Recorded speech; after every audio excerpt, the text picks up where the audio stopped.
They say blood is thicker than water, but blood is just another cold liquid when it is pooling on hardwood floors.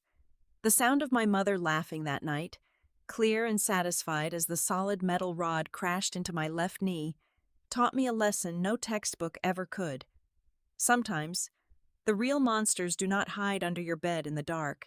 They sit right next to you at the family dinner table. Hello and welcome back to Maya Revenge Stories. We are so incredibly grateful for your continued support. Recently, YouTube has disabled our channel's monetization, leaving us with zero budget to keep producing these videos for you.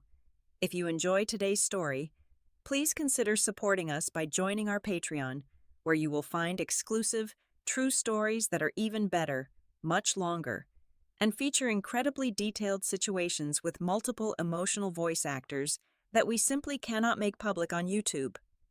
You can join by scanning the QR code on your screen or by clicking the Patreon link in the video description or the comment section. Now, let us dive into today's story, and my name is Hannah Phillips. I am 34 years old, and I work as a data risk analyst at Ethos Vanguard Solutions. My entire adult life has been carefully constructed to remain as far away from my family's blind favoritism as possible. I deal in facts, in raw numbers and predictive algorithms. Data is pure. It has no ego, no hidden agenda, and no favorites. The same cannot be said for my mother, Eleanor. In her eyes, there is only one sun in the sky, and his name is Marcus. My older brother is a rising tech entrepreneur in Chicago, a golden child worshipped as a flawless king who can absolutely do no wrong. I was always just the background noise, the practical daughter who lived a quiet, independent life while Marcus soaked up all the glory and the praise. The family dynamic shifted into an unbearable overdrive when Marcus announced his engagement to Clara Sterling.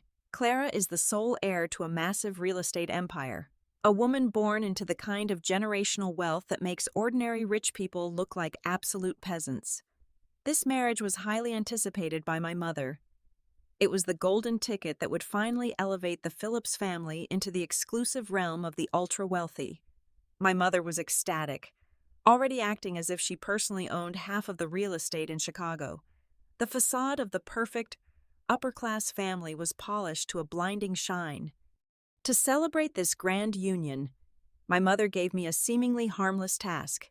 She handed me one of Marcus's old, discarded hard drives and ordered me to extract childhood photos for a surprise wedding video montage.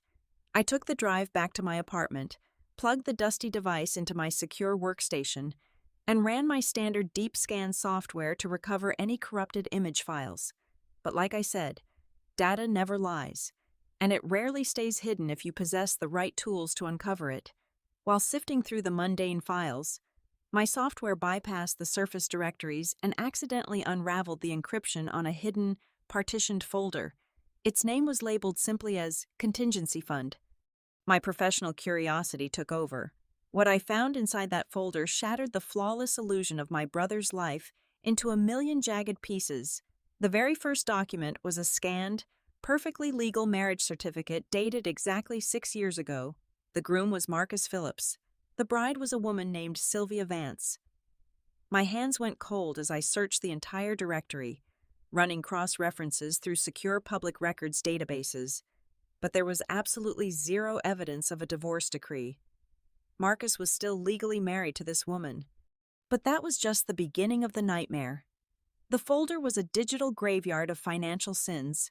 I uncovered dozens of bank statements detailing massive wire transfers into offshore shell companies. The numbers were staggering, showing hundreds of thousands of dollars bleeding out of his supposed tech empire into the void. Sitting in the cold blue light of my multiple monitors, the horrifying truth clicked into place with sickening clarity. Marcus was not a genius entrepreneur at all. He was drowning in a catastrophic mountain of debt from a spectacularly failed money laundering operation. He had kept his legal marriage to Sylvia a secret to exploit spousal asset protection loopholes, ensuring his vicious creditors could not seize his remaining hidden funds. The upcoming wedding to Clara Sterling was nothing but the con of the century. He was going to use a fraudulent, bigamous marriage to gain access to her massive trust fund and save his own skin, willingly dragging an innocent woman into his financial grave. I knew I could not sit back and let him destroy Clara. I drove straight to his luxury penthouse downtown and confronted him privately in his immaculate study. I laid out the printed copies of the marriage certificate and the offshore bank statements on his expensive glass desk, pleading with him to confess everything and cancel the wedding before it all exploded in his face. For a long, suffocating moment, he just stared at the papers. Then, the charming, golden boy mask melted away completely, revealing the cold, cornered animal underneath. He stepped uncomfortably close to me, his voice dropping to a terrifying, venomous whisper. "You are going to take these pathetic little papers, walk out of my house, and forget you ever saw them." Marcus snarled, his eyes completely devoid of any human warmth. "If you ever try to interfere with my empire, or breathe a single word of this to Clara or Mother, I promise you, Hannah, I will destroy your life so thoroughly you will wish you were dead. Do not test me." I did not back down. Marcus thought his hollow threats would paralyze me, but he severely underestimated the very trait our mother despised in me, my unyielding logic. Fear is just another variable, and I knew how to calculate my way around it. Within 24 hours of our confrontation, I used a ghost IP address to track down the residential location of Sylvia Vance. I expected to find a frightened, manipulated victim hiding in the shadows of my brother's towering ego. Instead, when I knocked on the door of her surprisingly upscale townhouse on the north side of the city, I found a predator perfectly content in her golden cage. Sylvia opened the door wearing a silk robe that cost more than my monthly rent. She did not look surprised to see me, nor did she flinch when I mentioned the hidden marriage certificate. She simply leaned against the doorframe, pulled a silver lighter from her pocket, and casually lit a long cigarette. She blew a thick plume of smoke into the cold hallway air, her lips curving into a sharp, knowing smile. "Your brother is an arrogant fool," Sylvia said, her voice dripping with bored amusement. "Did you really think I was holding on to this marriage out of love? Marcus needed a legal shield for his messy little offshore accounts, and I needed a steady income. As long as he keeps making those generous monthly deposits into my account, I stay quiet. Why on earth would I divorce a walking ATM machine? But if his grand little wedding to the real estate princess goes sideways, he goes broke. And if he goes broke, I will take whatever is left." She shut the door in my face. The realization hit me like a physical blow. Sylvia was blackmailing him, draining the very funds he was desperately trying to launder. The walls were closing in on Marcus, and his only escape hatch was Clara Sterling's inheritance. I could not stand by and let an innocent woman be the sacrificial lamb for his colossal greed. The ticking clock in my head grew deafening. I went back to my office, printed a pristine, high-resolution copy of the marriage certificate, and placed it inside a heavy, unmarked manila envelope. I did not add a note. The document spoke entirely for itself, using a secure courier service paid for in cash. I routed the package directly to Clara's executive desk at the Sterling corporate headquarters. The explosion happened exactly 48 hours later.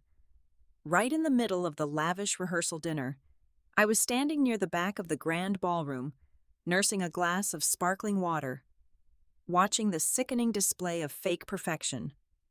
Marcus was giving a toast, raising a crystal flute of champagne, flashing that $1,000,000 smile at the crowd of 200 elite guests. Suddenly, Clara stood up from the head table. She did not look like a blushing bride. She looked like an executioner. The room fell dead silent as she marched directly up to Marcus. Without a single word of hesitation, she swung her arm back and slapped him across the face so hard the sound cracked through the ballroom like a gunshot. The crystal flute shattered on the marble floor. "You are a fraud, and you are already married," Clara's voice rang out, cold and amplified by the absolute silence of the shocked crowd. She threw the crumpled marriage certificate right at his bleeding face. "The wedding is canceled. If you ever come near me or my family again, I will have you buried alive." She stormed out, taking the entire Sterling family with her. The fallout was instantaneous and absolute. By 8 o'clock the next morning, the Sterling patriarch had permanently severed all ties and blocked every single avenue of investment capital, keeping my brother afloat. The stock of Marcus's tech company nosedived, losing nearly 80% of its value in a single trading day. The facade was gone. The underground creditors he had been dodging realized the well was completely dry, and the whispers in the financial district turned into ruthless, active bounties on his head. In the middle of this absolute chaos, my phone rang. It was my mother, Eleanor. Her voice, usually so composed and venomous, was breaking into hysterical, breathless sobs. "Hannah, you have to help us," she cried, the panic in her tone sounding chillingly real. "The creditors are sending people to the house. Marcus is out of his mind with fear. Please, you have to drive up to the cabin at Lake Geneva right now. We are hiding there. We need your analytical mind to help us figure out a way to save this family from being hunted down. Please, you are the only one who can fix this." Every single alarm bell in my logical brain screamed at me to hang up the phone and lock my doors. It was a completely irrational request, but the sound of my mother begging, acknowledging my worth for the first time in 34 years, triggered a deeply buried foolish instinct to protect my own blood. I grabbed my keys.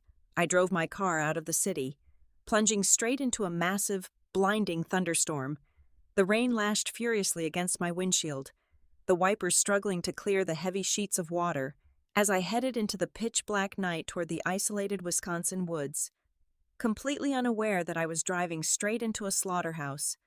The drive took nearly 2 hours through the torrential downpour, but it felt like an absolute eternity.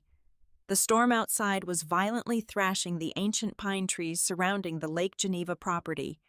The gravel driveway crunched beneath my tires as I pulled up to the isolated family cabin. There were no exterior lights on. The entire structure loomed in the absolute pitch black of the forest, looking less like a sanctuary and more like a decaying crypt. I killed the engine. The only sound was the heavy rain hammering against the metal roof of my car. I stepped out into the freezing storm, pulling my coat tight around my shoulders, my pulse steadily drumming against my ribs. I pushed open the heavy oak front door, fully expecting to find my mother in a state of frantic terror, packing suitcases or pacing the floor in a panic. Instead, the cabin was suffocatingly quiet. There was no warm fire roaring in the hearth. There was no dinner on the table. There were no bags packed by the door. The only source of light was a single, dim reading lamp in the corner of the expansive living room, sitting perfectly still in the center of the plush leather sofa. Completely unbothered by the supposed life-threatening crisis she had just cried about on the phone, was Eleanor. She was casually sipping a glass of deep red wine. "Mother," I called out, my voice trembling slightly as I shook the rain from my coat. "Where are the creditors? We need to leave right now." She did not answer. She merely took another slow, deliberate sip of her wine, her eyes locking onto mine with a chilling, hollow emptiness. A sickening wave of dread washed over my entire body. My analytical mind instantly calculated the variables, and the terrifying conclusion dropped into my stomach like a heavy stone. There were no creditors hunting them tonight. This was a trap. Before I could turn back toward the door, a heavy shadow detached itself from the pitch-black hallway to my right. Marcus stepped into the dim light. He did not look like the polished, untouchable tech CEO anymore. His designer shirt was untucked and soaked with sweat. His eyes bloodshot and completely wild, darting around like a rabid animal backed into a corner. And in his right hand, he was not holding a drink. He was tightly gripping a professional-grade, solid titanium core trekking pole. He raised the heavy metal rod, tracing the tip against the wooden floorboards with a menacing, rhythmic scraping sound. "You just could not leave it alone, could you, Hannah?" Marcus hissed, his voice vibrating with a manic, unhinged rage. "You were always so incredibly jealous, so bitter that you were nothing but a mediocre data cruncher while I built an empire. You deliberately sabotaged the greatest deal of my life just to see me fall." I instinctively reached into my pocket for my phone. "Marcus, stop. You need a lawyer. Not this. I am calling the police." Before my fingers could even unlock the screen, he lunged forward with terrifying speed. He swung the titanium rod in a brutal downward arc, smashing it directly into my hand. The impact shattered the phone instantly, sending shards of glass and twisted metal flying across the room to ensure my only lifeline was completely severed. The pain flared up my wrist, but I did not even have a second to scream. "There is no empire anymore because of you," he roared, spit flying from his lips.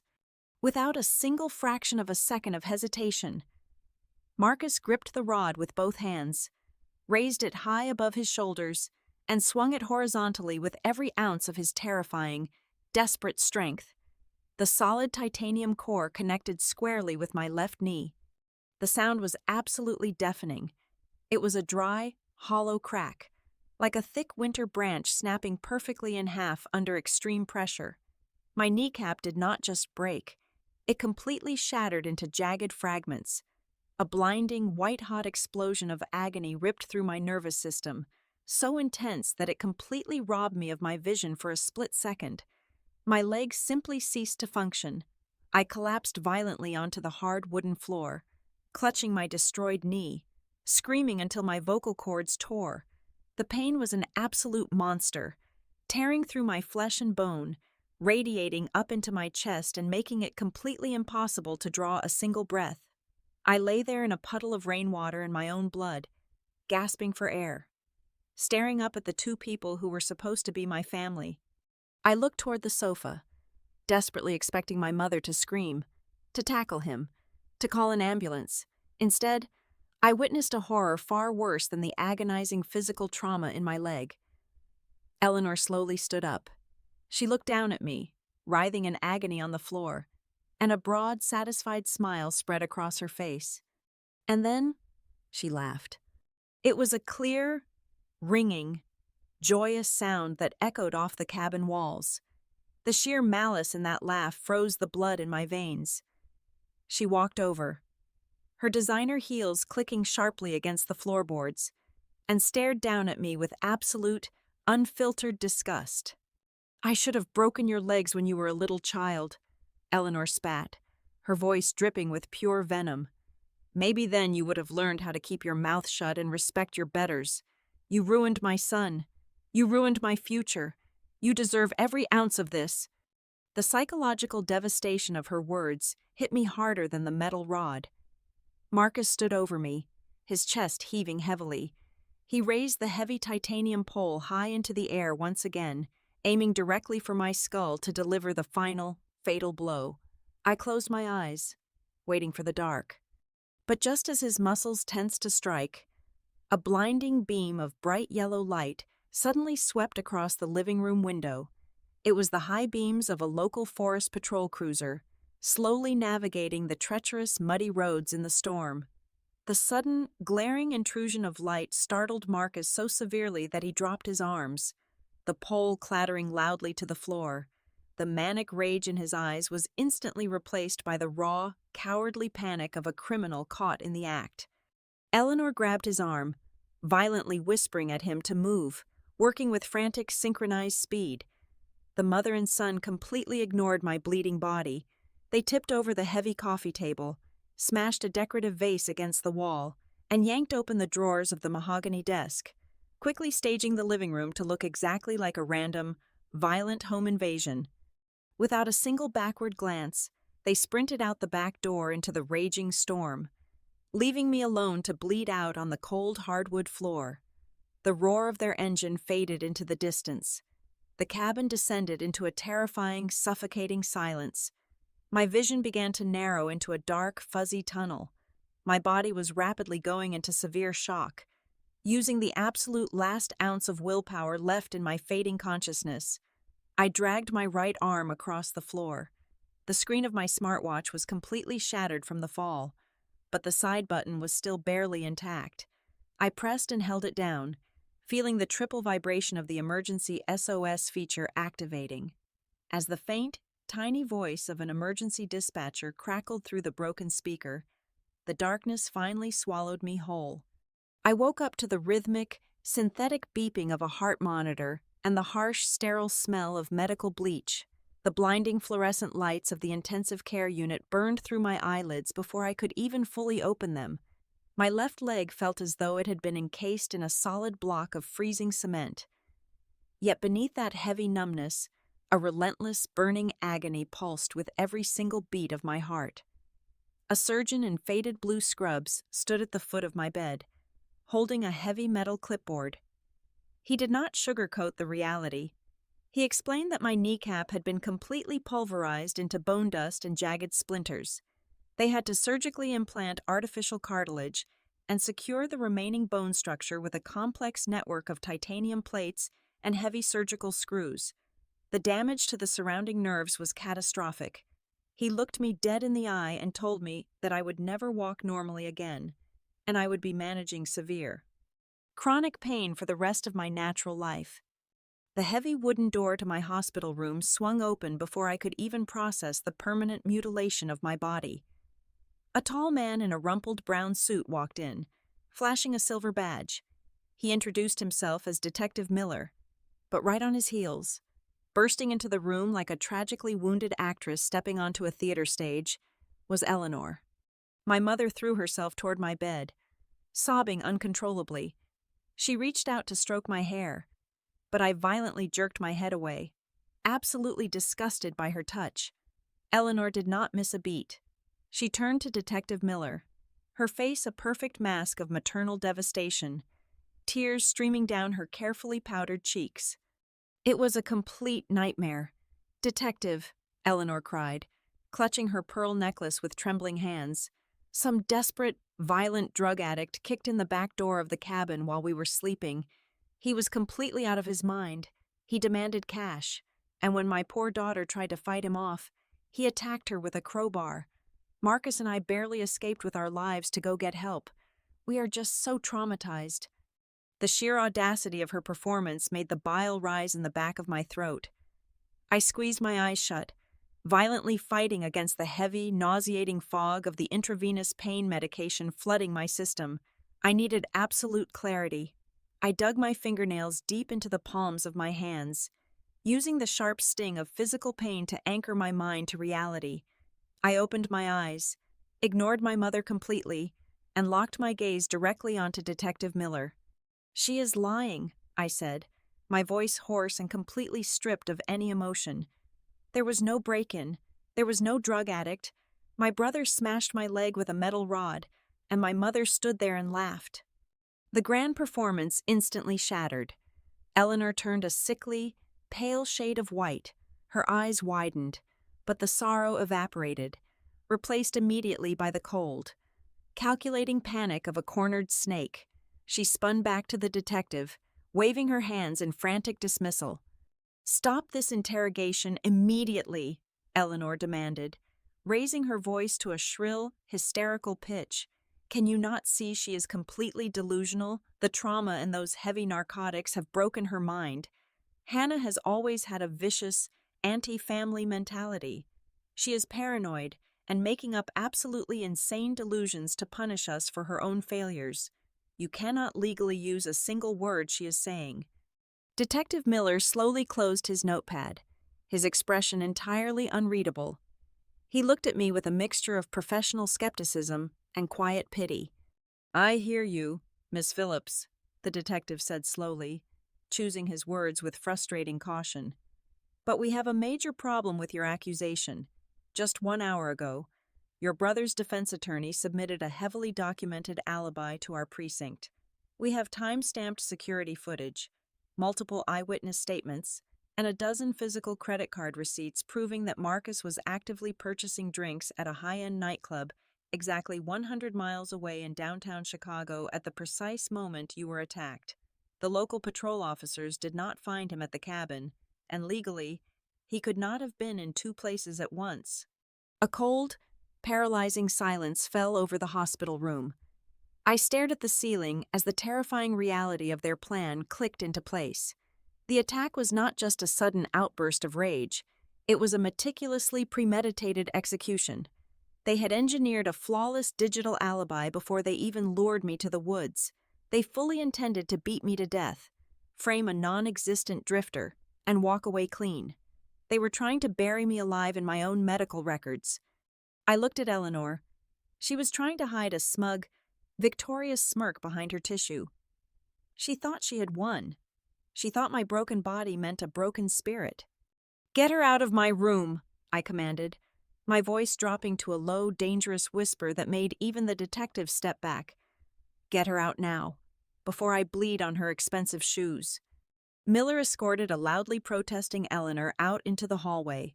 The moment the door clicked shut, I rejected the button for the morphine drip. I refused to let the drugs dull my mind any further. I rang the nurse and demanded my personal belongings bag.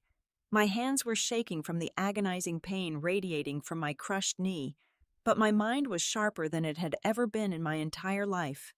I pulled my sleek work laptop from the plastic bag, balanced it carefully over my lap, and powered it on. I bypassed the standard hospital network, establishing an encrypted remote connection directly into the Aetheris Vanguard corporate mainframe. I typed in my executive override credentials and requested specialized, unrestricted access to the deepest digital tracking tools our firm possessed. My physical body was trapped in a hospital bed, permanently broken and bolted together with metal hardware, but they had forgotten one crucial detail. In the digital world, I was the apex predator, and my hunt was just beginning. The morphine was a seductive, heavy blanket attempting to pull me under, promising a false sanctuary from the agonizing fire in my destroyed knee, but I flatly refused to surrender to the chemical fog. I sat propped up against the sterile hospital pillows, the glow of my encrypted laptop screen casting a pale blue light across my face. Marcus truly believed he was an untouchable technological visionary, but he was nothing more than a glorified salesman in a tailored suit who outsourced his real coding. I, however, built digital fortresses for a living, and I knew exactly how to tear his down. True digital architecture always leaves microscopic footprints, no matter how hard you try to scrub the surface. I bypassed the rudimentary firewall of our family's Lake Geneva cabin's smart home system with terrifying ease. Marcus had remembered to remotely disable the exterior security cameras, assuming that would give him absolute invisibility, but his massive ego made him forget about the passive Internet of Things network operating silently in the background. I pulled the raw data logs from the cabin's central environmental hub. At exactly 11:45 on the night of my attack, the system registered a localized, automatic Bluetooth handshake with an approaching vehicle. The unique media access control address was a flawless, undeniable match to the onboard computer of Marcus's luxury SUV. The anatomy of his fake alibi unraveled right before my eyes. He had handed his credit cards, his primary smartphone, and his jacket to a loyal frat brother who closely matched his physical build. He paid that friend to sit in the VIP section of a dark, crowded downtown Chicago nightclub, casually ordering drinks and swiping the plastic while waving vaguely at the ambient security cameras. Meanwhile, Marcus drove his own heavily tinted vehicle through the storm to the woods to execute me. I compiled the encrypted data packets, translated the raw code into an undeniable timeline, and sent the entire dossier directly to Detective Miller's secure precinct inbox. I did not just give the detective the digital timeline, I provided the exact geospatial coordinates of the vehicle's parking pattern based on the cabin's Wi-Fi router proximity sensors, guided entirely by my data. Miller bypassed the local precinct's red tape and immediately dispatched a specialized police dive team to the murky, freezing waters beneath the private wooden dock at the edge of the lake. Just 48 hours after my bone was pulverized, a diver emerged from the thick mud holding a heavy plastic garbage bag. Inside that bag was the solid titanium trekking pole. It was still heavily coated in my dried blood and covered in absolutely pristine, unsmudged sets of my brother's fingerprints. The physical evidence was now locked into an unbreakable chain of custody. The perfect alibi was dead and buried. But a crumbling, burning empire creates desperate rats, and Sylvia Vance was undoubtedly the smartest rat in this entire twisted maze. Watching the news of Clara Sterling aggressively severing ties with Marcus and realizing that his offshore accounts were rapidly drying up. Sylvia understood that the ship was sinking fast. She had no intention of drowning with a man she secretly despised. Without a single moment of hesitation, Sylvia walked straight into the downtown district attorney's office and flipped the board. She demanded, and received, absolute, ironclad immunity from prosecution regarding the financial fraud in exchange for a tiny silver thumb drive that would blow the criminal case wide open. She handed over dozens of gigabytes of secretly recorded phone calls. On those tapes, Marcus meticulously detailed his panicked, rage-filled plan to lure me to the isolated cabin and permanently silence me before I could ruin his wedding to Clara. But as I lay in my hospital bed, listening to the audio files that Detective Miller played for me from his own laptop, a second, infinitely more horrifying truth clawed its way out of the speakers. It was not just Marcus talking on those tapes. There was a second voice directing the chaos. It was Eleanor. My heart physically ached in my chest as the ultimate betrayal washed over me. My mother was not just a panicked accomplice acting on instinct to protect her son after the fact. She was the absolute, undeniable architect of my execution. The financial audit Sylvia surrendered proved that Eleanor had been systematically, secretly embezzling hundreds of thousands of dollars from Marcus's shell companies for over 5 years to fund her own lavish, aristocratic lifestyle. She knew exactly how deep in debt he was. She knew Clara was their only remaining lifeline. When I exposed the fake marriage, Eleanor realized her endless supply of stolen money was about to vanish forever. On the audio tape, her voice was completely devoid of any maternal warmth. It was cold, commanding, and absolutely demonic. She explicitly ordered Marcus to crush my skull, instructing him to stage it as a violent burglary so they could not only eliminate the threat I posed, but also collect on a massive $2 million life insurance policy she had secretly taken out in my name 3 years prior. She was the true puppet master, pulling the strings of her violent, golden child to protect her own stolen wealth. As the police rapidly prepared the felony arrest warrants, the heavy door to my hospital room swung open once again. It was not a doctor, and it was not a detective. It was Clara Sterling. She walked into the sterile room wearing a razor-sharp, custom-tailored designer suit, looking less like a heartbroken bride and more like a ruthless corporate warlord preparing for a siege. She was not alone. Flanking her were 3 of the most aggressive, terrifyingly expensive corporate litigators in the entire city of Chicago. Clara walked right up to my bedside, her eyes burning with a fierce, vindictive solidarity that took my breath away.